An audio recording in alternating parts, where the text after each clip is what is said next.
हाँ जी बेटा, very good evening to all of you.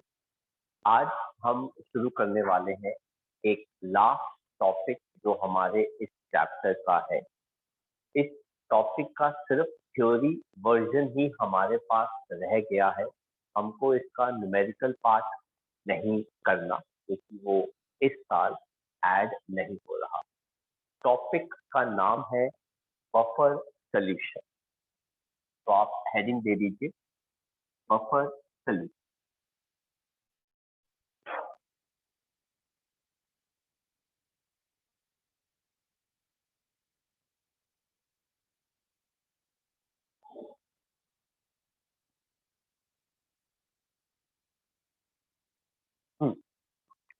काफी इंटरेस्टिंग टॉपिक है और थोड़ा सा कंफ्यूजन भी क्रिएट कर सकता है, इसीलिए ध्यान से सुनना। और कंफ्यूजन जहां पर आएगा मैं आपको पहले ही बता दूंगा। तो लेट अस सपोज हमारे पास एक सोल्यूशन है। अब इस सोल्यूशन का नेचर क्या है ये आपको भी नहीं पता, मुझे भी नहीं पता, लेकिन इस सोल्यूशन के अंदर मैंने थोड़ा सा एसिड डाल दिया। रिपीट द वर्ड, थोड़ा सा एसिड डाल दिया। अगर इस सोल्यूशन के अंदर मैं थोड़ा सा एसिड डाल दूंगा तो इस सोल्यूशन का नेचर क्या हो जाएगा? Sir acidic. Very good. Nature क्या हो जाएगा? एसिड। अगर बेटा ये पहले से ही एसिड है तो बेटा इसका एसिडिक नेचर बढ़ जाएगा, मतलब पीएच की वैल्यू और कम हो जाएगी। और अगर ये पहले से ही बेसिक है तो थोड़ा सा इसका बेसिक नेचर न्यूट्रलाइज हो जाएगा और पीएच की वैल्यू कम हो जाएगी। तो दोनों केसेस में, चाहे ये एसिड है चाहे ये बेस है, पीएच की वैल्यू थोड़ी सी क्या हो जाएगी? कम, और इसका नेचर बदल जाएगा थोड़ा सा एसिड ऐड करने पर। व्हाट इफ अब मैं आपके पास एक नया सोल्यूशन ले आया, इसके अंदर मैंने थोड़ा सा बेस ऐड कर दिया, तो बेटा इस सोल्यूशन का नेचर कैसा हो जाएगा? Sir basic. बेसिक हो जाएगा। अगर बेटा ये पहले से ही बेस है तो बेटा इसका बेसिक नेचर बढ़ जाएगा, मतलब पीएच की वैल्यू बढ़ जाएगी। और अगर ये सोल्यूशन पहले से ही एसिड हुआ तो इसका कुछ पोर्शन न्यूट्रलाइज हो जाएगा, पीएच की वैल्यू तो भी बढ़ जाएगी।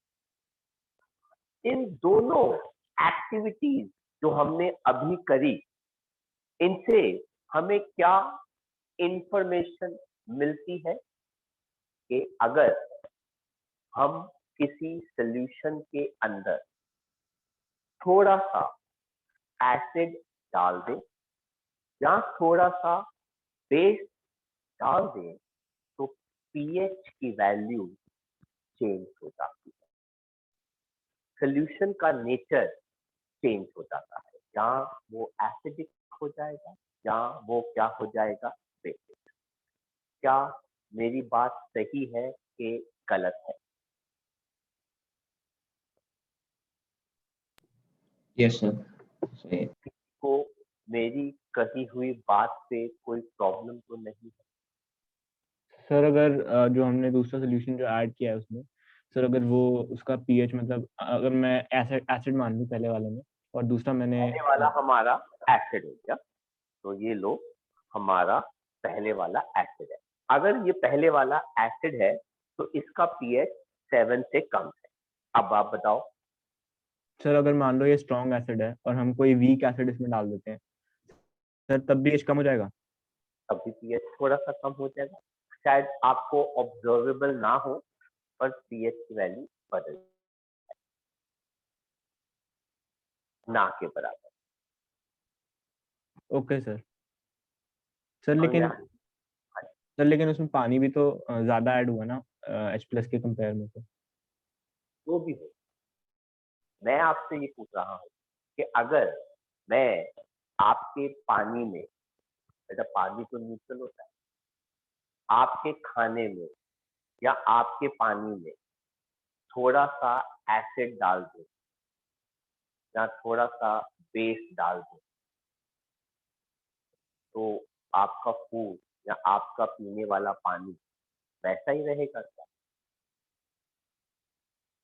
No sir. उसका नेचर, केमिकल बिहेवियर थोड़ा सा क्या हो जाएगा, चेंज हो जाएगा। आप इस चीज को मानते हैं कि नहीं मानते, या कोई ऐसा बच्चा है जो कहता है कि नहीं मैं नहीं मानता? क्योंकि मैं, अगर वो नहीं मानते तो अगली बार जब वो पानी पिएंगे तो उनके पानी में मैं थोड़ा सा HCl एसिड डाल दूंगा और फिर वो अपने पीएच पानी के मेजर कर सकते हैं। नहीं तो मैं थोड़ा सा उसके अंदर बेस डाल दूंगा और फिर वो अपने पानी का पीएच मेजर कर सकते हैं। वैल्यू जो है वो क्या आएगी, डिफरेंट आएगी। All clear? Yes sir. तो हमने अभी ये समझा कि किसी भी सोल्यूशन के अंदर,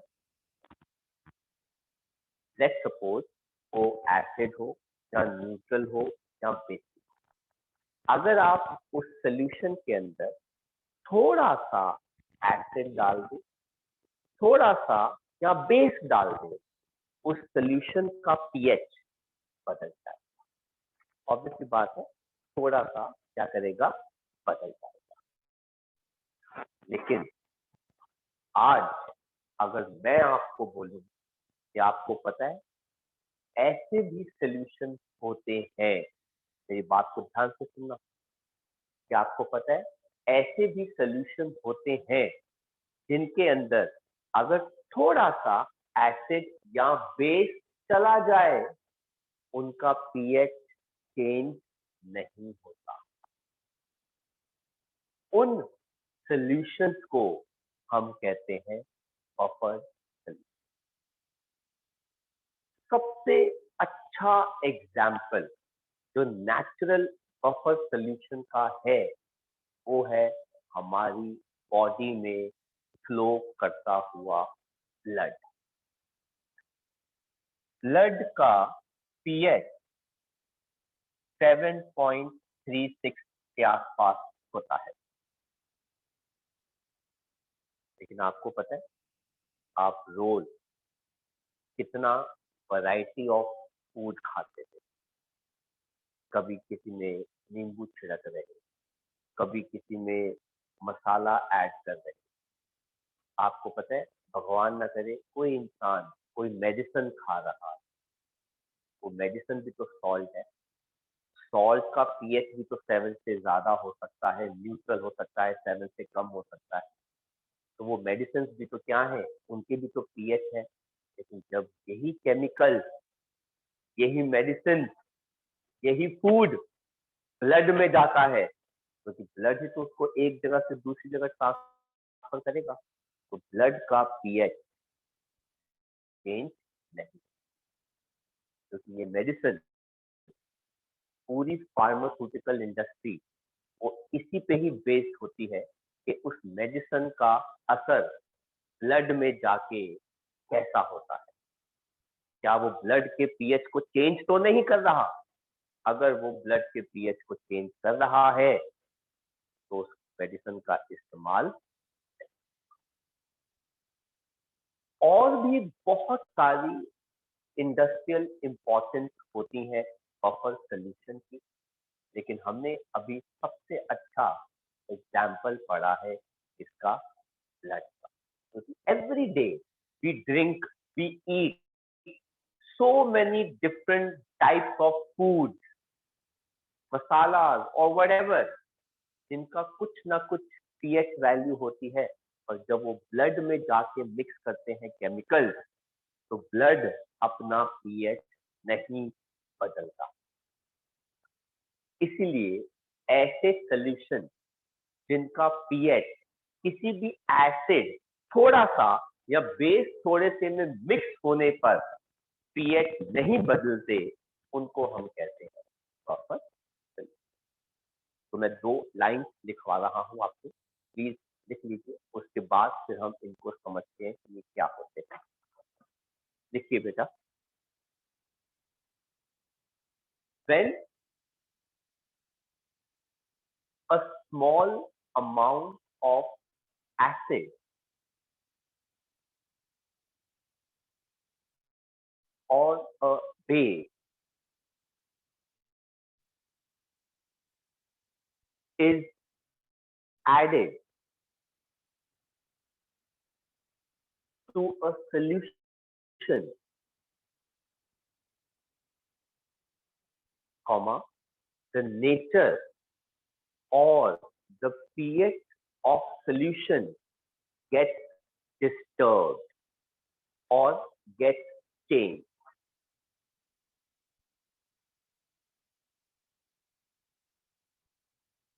Full stop. But there are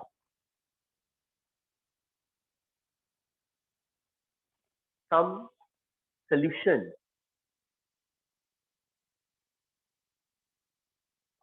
whose pH, but there are some solutions whose pH does not change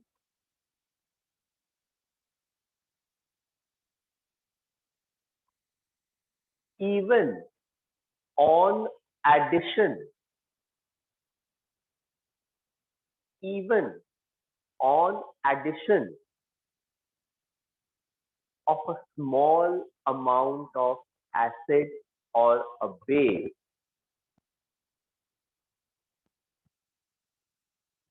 even on addition of a small amount of acid or a base, comma, such solutions are called, such solutions are called buffer solutions. Such solutions are called buffer solutions. Full stop. Example, blood, pH 7.36. Full stop. Example, blood, pH 7.36. Full stop. आगे लिखिए. These solutions have their industrial importance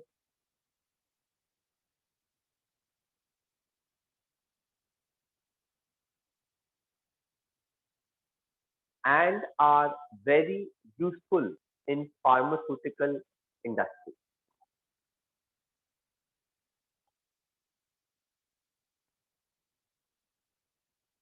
And are very useful in pharmaceutical industries where we want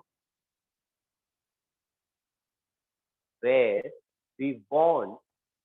solution should not change its pH, where we want that solution should not change its pH.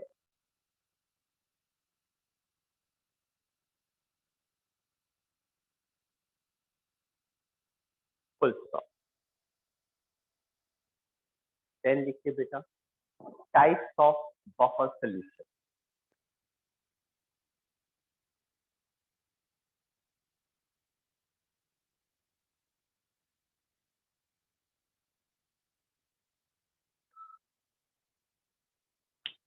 दो type के buffer solution होते हैं बेटा।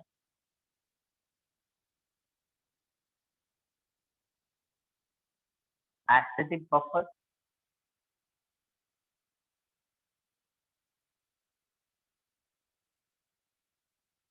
और दूसरा होता है बेटा basic buffer.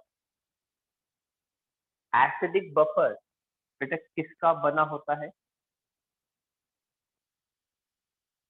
Weak acid and it's salt with strong base. मतलब एसिडिक बफर मिक्सचर है वीक एसिड का और उसी वीक एसिड का salt with a strong base. Sir example बताइए।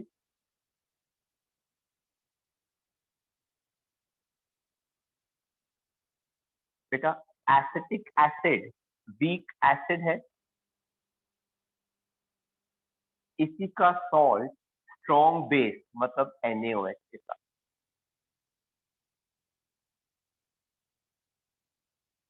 मीथेनोइक एसिड वीक एसिड है और इसी का सॉल्ट सोडियम के साथ।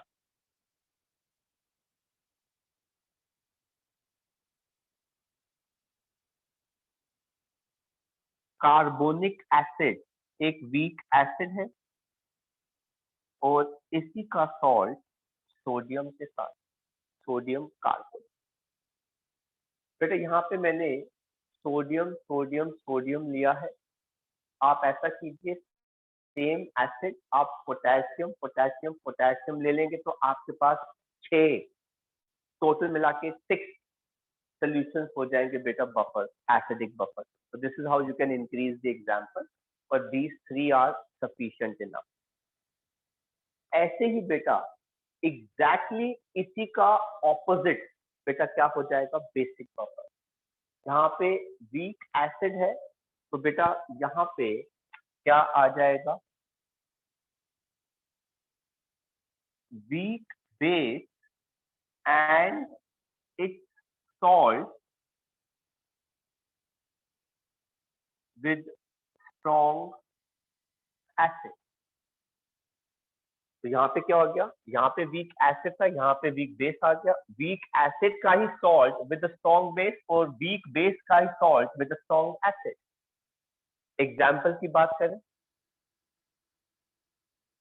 तो आपके पास यहाँ पर आ जाएगा फर्स्ट एग्जाम्पल,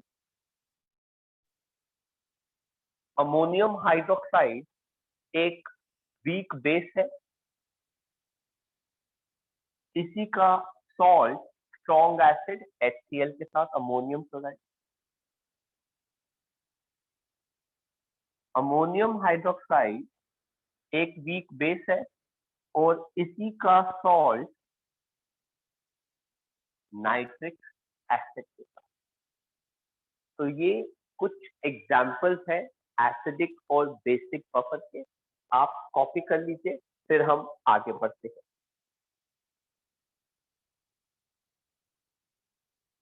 तो अब हम समझेंगे कि ऐसा कैसे कि इन सॉल्यूशन का पीएच चेंज नहीं होता। तो सबसे पहले हम पढ़ने जा रहे हैं वर्किंग ऑफ एसिडिक बफर और इसी के एग्जैक्टली सेम तरीके से वर्किंग किसकी होती है? बेसिक बफर की। अगर आप एसिडिक बफर समझ में आ गया तो आपको बेसिक बफर भी आराम से समझ में आ जाएगा। तो हम शुरुआत करते हैं एसिडिक बफर कैसे आता है। नाउ एसिडिक बफर बेटा किसका बना होता है? वीक एसिड का CH3COOH, जो बेटा डिसोसिएट होगा तो CH3COO नेगेटिव आयन देगा, साथ में H पॉजिटिव आयन देगा। तो ये हो गया WA। WA का मतलब बेटा क्या हो गया? Weak acid. ध्यान से मेरी बात को सुनना। जब ये वीक एसिड डिसोसिएट होगा तो ये कुछ H पॉजिटिव आयन देगा।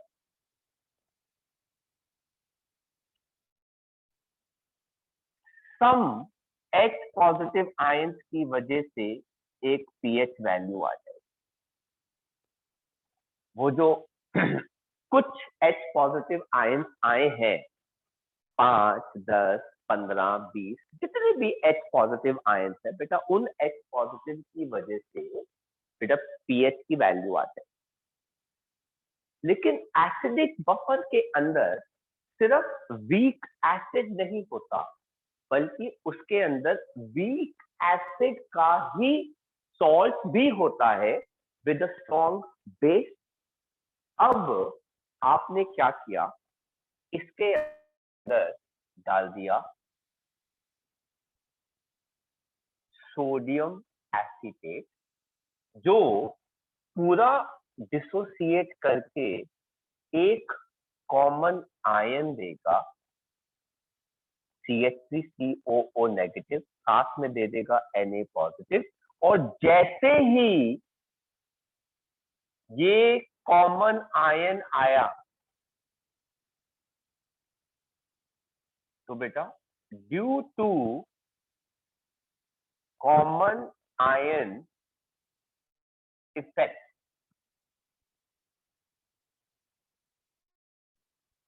कॉन्सेंट्रेशन एसीटेट आयन की इंक्रीज कर जाएगी on product side, hence reaction will move थोड़ा सा backward according to law Chatelier's principle। अब अगर ये रिएक्शन बैकवर्ड जाएगी तो बेटा ये वाली रिएक्शन तो बैकवर्ड जा नहीं सकती, क्योंकि इसका एरो तो फॉरवर्ड ही जाएगा। तो बेटा कौन सी ऐसी चीज है प्रोडक्ट साइड में जो मिलकर वापस जाएंगे एसीटेट आयन के साथ, चाहे ये वाला एसीटेट आयन हो चाहे ये वाला एसीटेट आयन हो, फर्क क्या पड़ता है तो बेटा वो एसीटेट आयन ही, ये उसका नहीं इसका नहीं, ऐसा कुछ नहीं होता। तो एसीटेट आयन के साथ कौन चिपकेगा, Na पॉजिटिव के H पॉजिटिव, जिसकी वजह से रिएक्शन बैकवर्ड जाएगी? H positive. Very good. कौन चिपक रहा है? H पॉजिटिव चिपक रहा है। H पॉजिटिव इसके साथ चिपकेगा, रिएक्शन बैकवर्ड जाएगी। लेकिन पहले से ही कुछ H पॉजिटिव थे जिनकी वजह से pH यहां पे था। Now number of H positive क्या कर गए? डिक्रीज। देयरफॉर pH स्लाइटली क्या कर गया? इंक्रीज। और ये आपके पास आ गया एसिडिक बफर का फाइनल pH।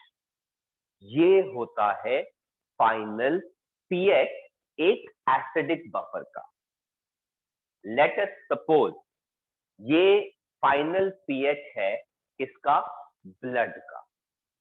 तो पहले कॉन्सेप्ट क्या था? हम ब्लड का कॉम्पोजिशन नहीं पढ़ सकते क्योंकि उसके अंदर सिंपल कंपाउंड्स नहीं होते, उसके अंदर कॉम्प्लेक्सेस होते हैं, और कॉम्प्लेक्सेस को हम अगले साल 12th में पढ़ेंगे। आज तक हम सिर्फ सिंपल कंपाउंड पढ़ते आ रहे थे। असलियत में मॉलिक्यूल्स के बाद कंपाउंड होते हैं और कंपाउंड के बाद कॉम्प्लेक्सेस होते हैं, जो हम 12th में पढ़ेंगे। अब मेरी बात को दोबारा ध्यान से सुनना। अभी तो हमने सिर्फ एसिडिक बफर को समझा है, अभी इसके अंदर एसिड और बेस नहीं गया। तो हमारे पास एक वीक एसिड है, ये वीक एसिड डिसोसिएट करके अपने आयंस देता है, और सिर्फ एसिड है तो ये H पॉजिटिव आयंस देता है। लेट्स सपोज ये जो H पॉजिटिव आयंस आपके पास पहले आए, इनका नंबर कितना था? 10, और उस 10 आयंस की वजह से आपके पास एक pH आ।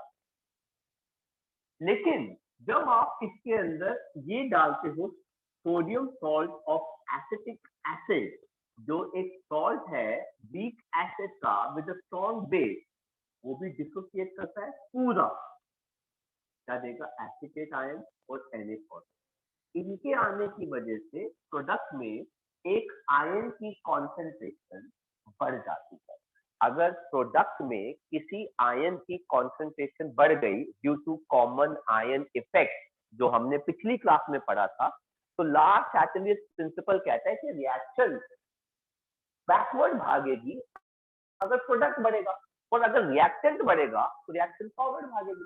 देखो ये आया, रिएक्शन फॉरवर्ड भाग रही है, लेकिन जब प्रोडक्ट आएगा तो रिएक्शन जो है वो कहां भागेगी, बैकवर्ड भागेगी।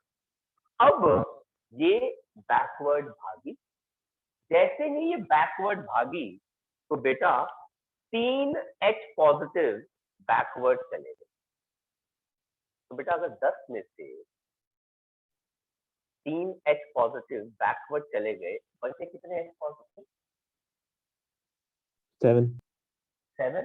तो बेटा 7 के बिहाफ पे हमारे पास एसिडिक प्रॉपर का pH 5।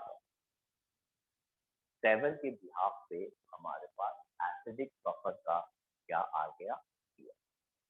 तो पहले सिर्फ जब वीक एसिड था तो 10H पॉजिटिव थे, लेकिन जब उसी के अंदर हमने सोडियम सॉल्ट डाला वीक एसिड का, तो कॉमन आयन इफेक्ट की वजह रिएक्शन बैकवर्ड भागी, जिसकी वजह से 10H पॉजिटिव कितने रह गए, 7। तो बेटा पीएच की वैल्यू जाहिर सी बात है हल्की सी क्या कर गई, इंक्रीज, और ये फाइनल पीएच होता है इस सॉल्यूशन का। ये है फाइनल पीएच इस सॉल्यूशन का। अब मैं आपको इसकी वर्किंग लिखवाऊंगा, उसके बाद फिर मैं इसके अंदर एसिड और बेस मिक्स कराऊंगा। अभी आप कुछ नहीं कॉपी करेंगे।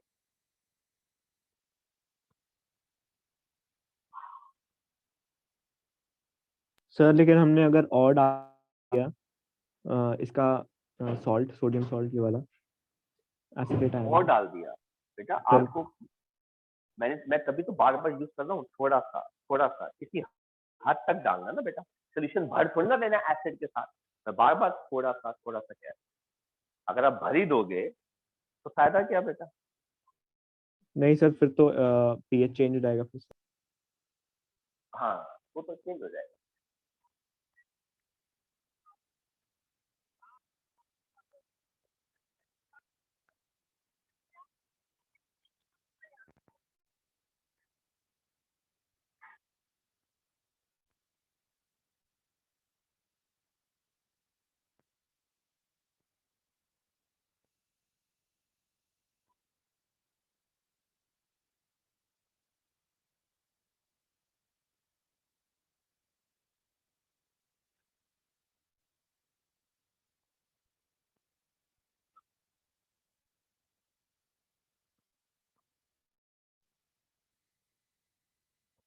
हाँ जी, तो बेटा लिखिए इसकी working.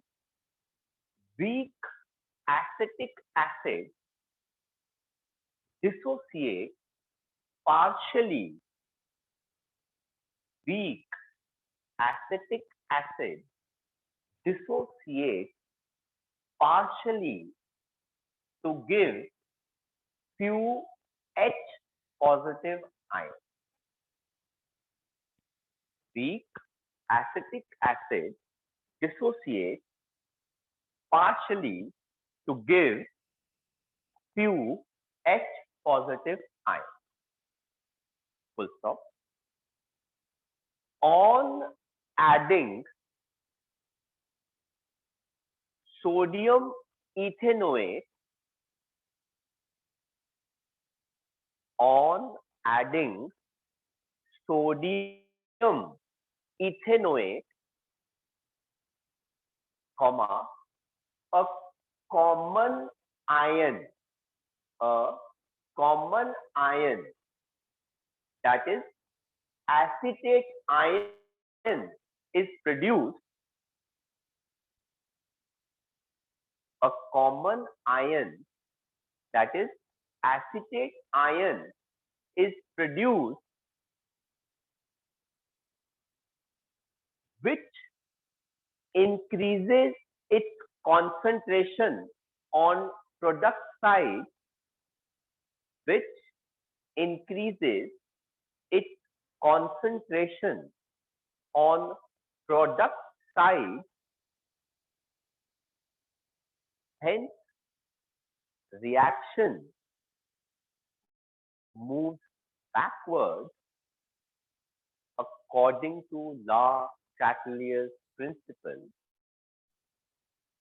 Hence, reaction moves backward according to La Chatelier's principle.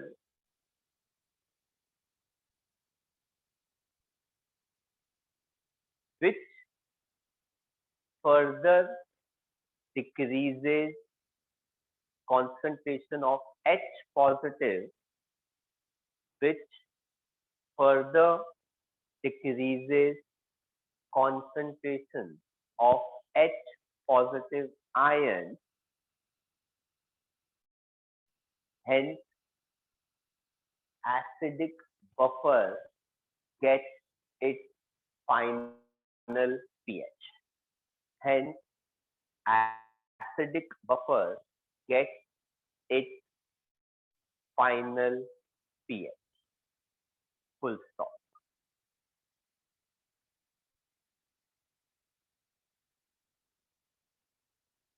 तो बेटा अब हमारे पास फाइनली हमारा बफर सॉल्यूशन आ गया। अभी हमने इसके अंदर एसिड या बेस जो है वो नहीं डाला, राइट? तो ये जो बफर सॉल्यूशन आया, इसका फाइनल पीएच जो है वो ये रहा। और अब मैं इसके अंदर क्या ऐड कर रहा हूं? Adding small amount, I repeat, small amount of acid.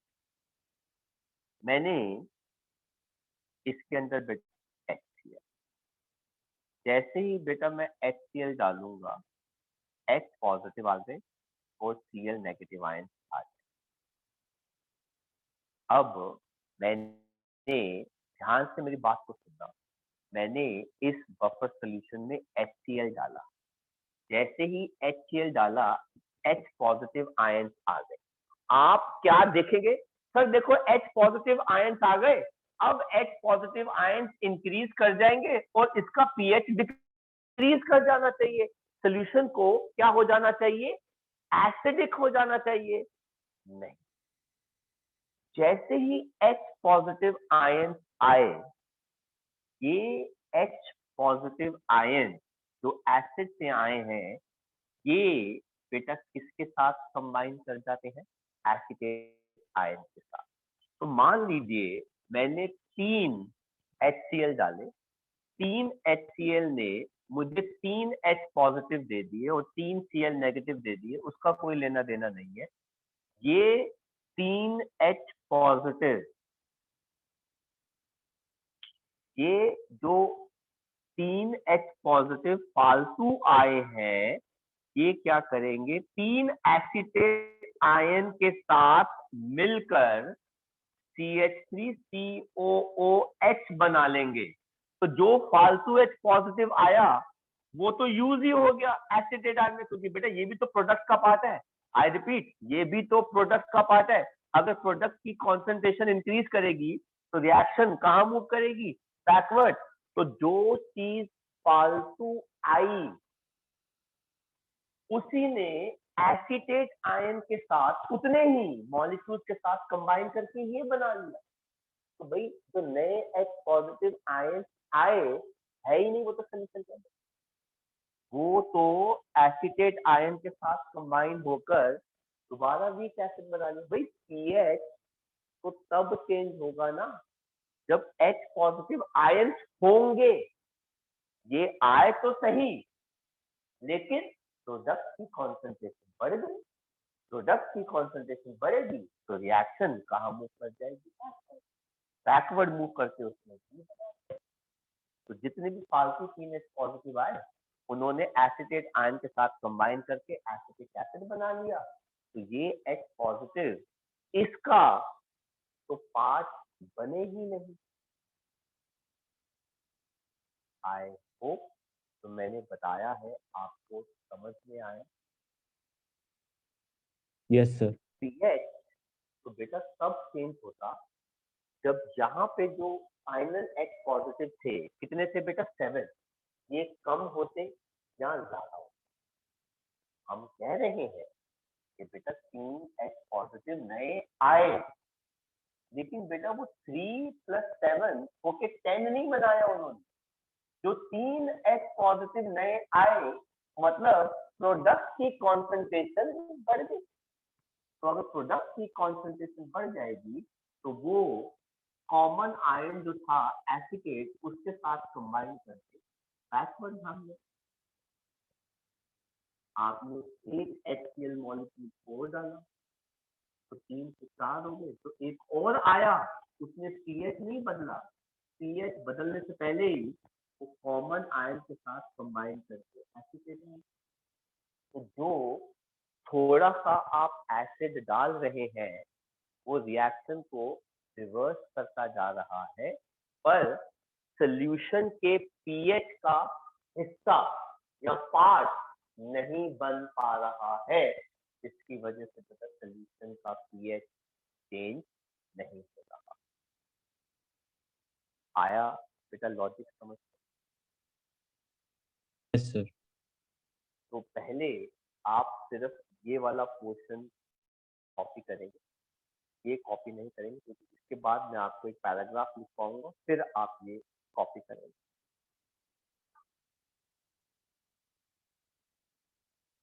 देखिए बेटा नेक्स्ट पैराग्राफ पे, now on adding small amount of HCl, now on adding small amount of HCl, comma, H positive ions are obtained, release कर देना, H positive ions are released,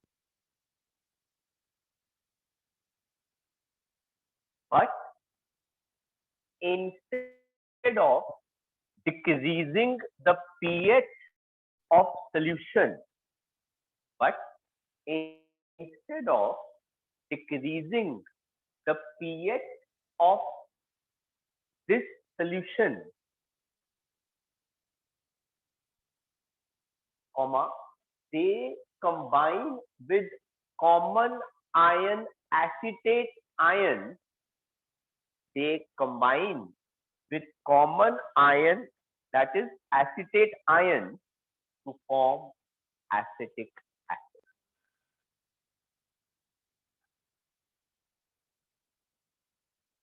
तो ये जो नए H positive ion आए, हमको लगा कि ये इस पीएच का पार्ट बनेंगे और सॉल्यूशन के पीएच को कम कर देंगे, लेकिन कम करने की बजाय ये H पॉजिटिव आयन जो कॉमन आयन था एसिटेट आयन, उनके साथ कंबाइन करके एसिटिक एसिड बना दें।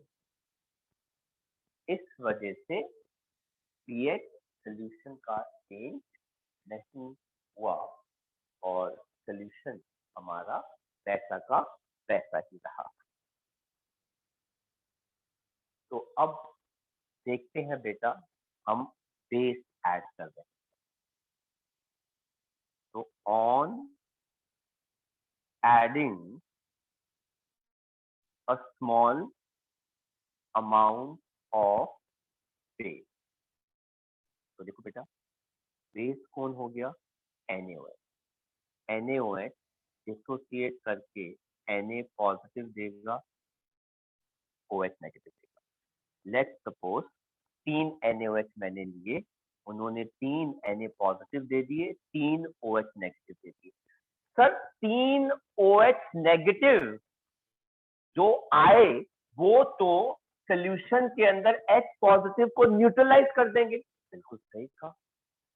ये 3 OH नेगेटिव ने बेटा क्या किया, 3 H पॉजिटिव के साथ कंबाइन किया और बेटा क्या बना लिया, वाटर। आई रिपीट, देखो बेटा, ये जो 3 OH नेगेटिव आए, इन 3 OH नेगेटिव ने इन H पॉजिटिव के साथ कंबाइन करके वाटर बना लिया। तो बेटा आप तो कह रहे हैं सर देखो H पॉजिटिव की कॉन्सेंट्रेशन कम हो गई। आई रिपीट, अगर ये 3 OH नेगेटिव सोल्यूशन के अंदर H पॉजिटिव के साथ कंबाइन करेंगे और पानी बनाएंगे तो सर H पॉजिटिव तो और कम हो गए। जैसे ही प्रोडक्ट की कॉन्सेंट्रेशन और कम हुई, एसिटिक एसिड डिसोसिएट करके 3 H पॉजिटिव और दे देगा। आई रिपीट, लेट्स सपोज हम बेस डालते हैं NaOH हमने डाला तो बेटा वो Na पॉजिटिव और OH नेगेटिव। ये OH नेगेटिव हमको लगेगा सर ये तो pH को न्यूट्रलाइज करने की थोड़ी सी कोशिश करेगा। बेटा करता है, देखो ना 3 OH नेगेटिव सोल्यूशन के अंदर पड़े हुए H पॉजिटिव के साथ कंबाइन करके बेटा क्या बना लेते हैं, लेकिन जब बफर सोल्यूशन का H पॉजिटिव कम होता है मतलब प्रोडक्ट की कॉन्सेंट्रेशन कम होती है, pH चेंज होने से पहले ये डिसोसिएट करके बना लेते हैं। Chatelier's principle, if concentration of product increases, reaction moves backward, and if concentration of product decreases, reaction moves forward. This is the reaction which is moving backward and moving forward. तो अगर आपको समझ में आया फिर मैं आपको इसका पैराग्राफ दिखा देता हूँ।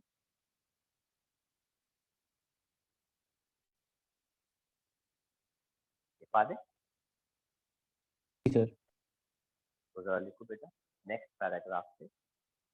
Now on further adding a small amount of base. I repeat beta, further word मत use कीजिएगा। Now if we add small amount of base to this solution, now if we add small amount of base to this solution, comma, it releases OH negative ion. It releases OH negative ion. Also, these few OH negative ions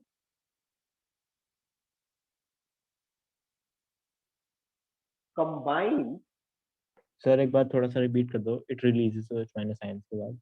Releases OH negative ion.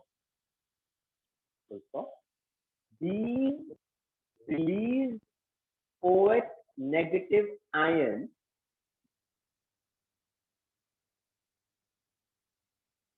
combine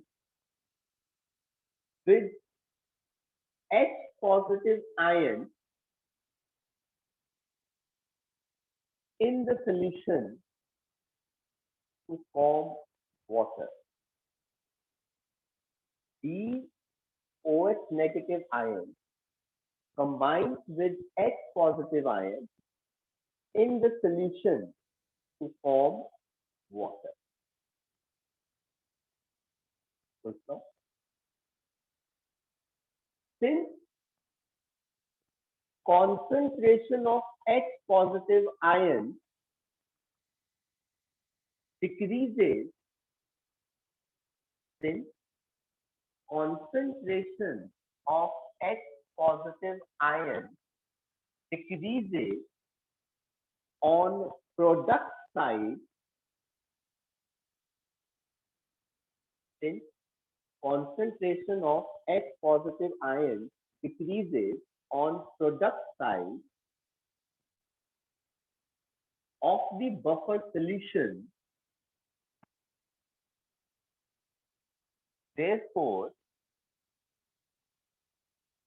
acetic acid dissociates to give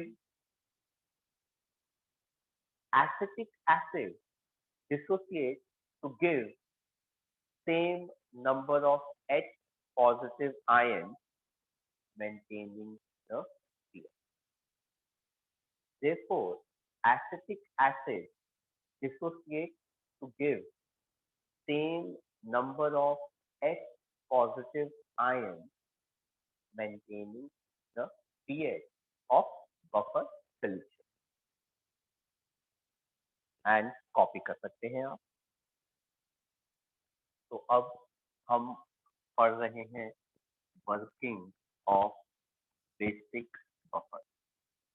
बिल्कुल same तरीके से है बेटा, same explanation है, तो जरा समझिए कैसे चलता है।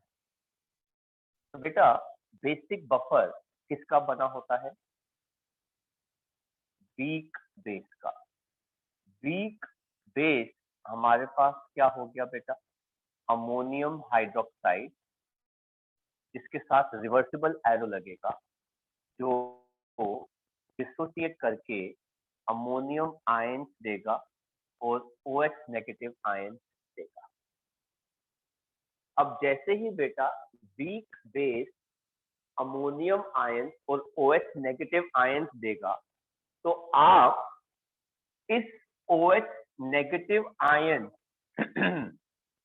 की कॉन्सेंट्रेशन से आप पहले क्या निकाल सकते हैं? POH, और बाद में आप क्या निकाल सकते हैं? P, है ना? तो बड़ा आसान होता है क्योंकि हम 14 में से माइनस कर देंगे, तो हमारे पास बेटा फाइनली क्या आ गया? pH।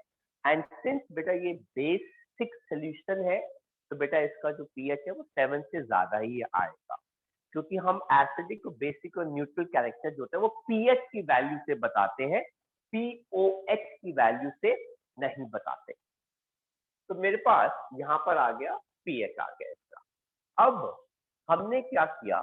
हमने इसके अंदर इसी बेस का एक सॉल्ट डाल दिया विद अ स्ट्रॉन्ग एसिड। तो बेटा मैंने एरो जो है एक डायरेक्शन में दिखाया, तो आप देख लीजिए बेटा कॉमन आयन इफेक्ट आ गया।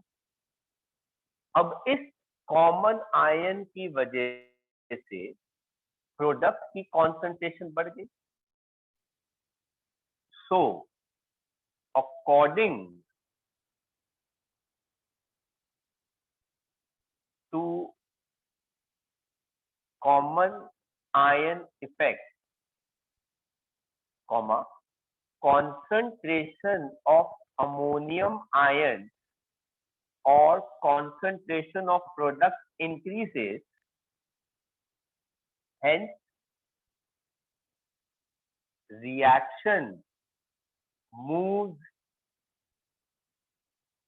backward according to law Ateliers principle, giving final pH। तो बेटा अगर आप इसी वीक बेस का सॉल्ट लेते हैं स्ट्रॉन्ग एसिड के साथ, तो बेटा हमारे पास यहाँ पर क्या आ गया? Common ion.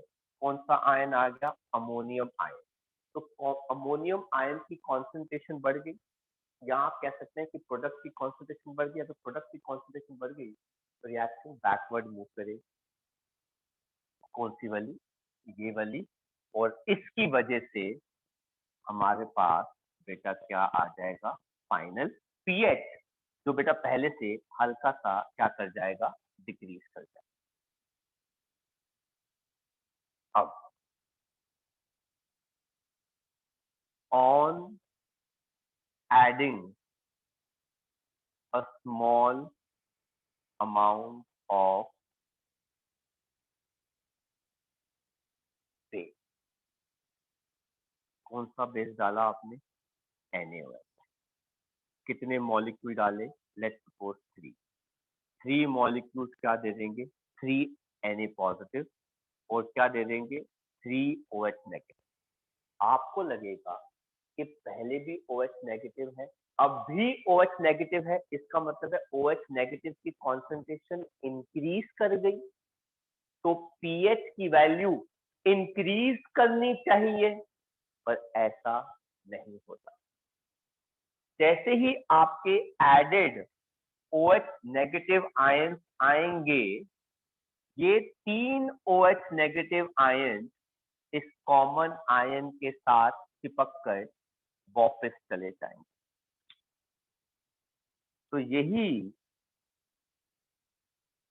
3 access OH negative ion जो आए हैं, वो कंबाइन करके क्या बना लेंगे? Ammonium hydroxide. तो OH की कॉन्सेंट्रेशन तो चेंज ही नहीं हुई, जो फालतू OH नेगेटिव आयन आए वो तो अमोनियम हाइड्रोक्साइड बना रहे थे, तो बेटा पीएच चेंज नहीं है। आप ऐसा कीजिए, इसके अंदर क्या ऐड कर दीजिए? Small amount of acid. On adding small amount of acid, देखिए आपने एसिड कौन सा डाला? HCl। लेट्स सपोज 3 मॉलिक्यूल डाले, तो 3 H पॉजिटिव आयन आ गए आपके पास और आपके पास 3 Cl नेगेटिव आ गए। अब आपको नजर आ रहा होगा कि सर देखो 3 H पॉजिटिव आ गए, अगर H पॉजिटिव आएंगे तो ये तो सोल्यूशन को क्या कर देंगे? न्यूट्रलाइज। बिल्कुल सही। ये देखो बेटा, ये 3 H पॉजिटिव 3 OH नेगेटिव के साथ, ये 3 H पॉजिटिव 3 OH नेगेटिव के साथ मिलकर बेटा क्या दे रहे हैं? वाटर। और जैसे ही OH नेगेटिव की कॉन्सेंट्रेशन यहाँ पे कम होती है, प्रोडक्ट की कॉन्सेंट्रेशन कम होती है, अमोनियम हाइड्रोक्साइड स्प्लिट करके उतने ही OH नेगेटिव आयन दोबारा दे देता है। वही सेम कॉन्सेप्ट है। बेस डाला तो भी पीएच चेंज नहीं हुआ, एसिड डाला स्मॉल अमाउंट में तो भी पीएच चेंज नहीं हुआ।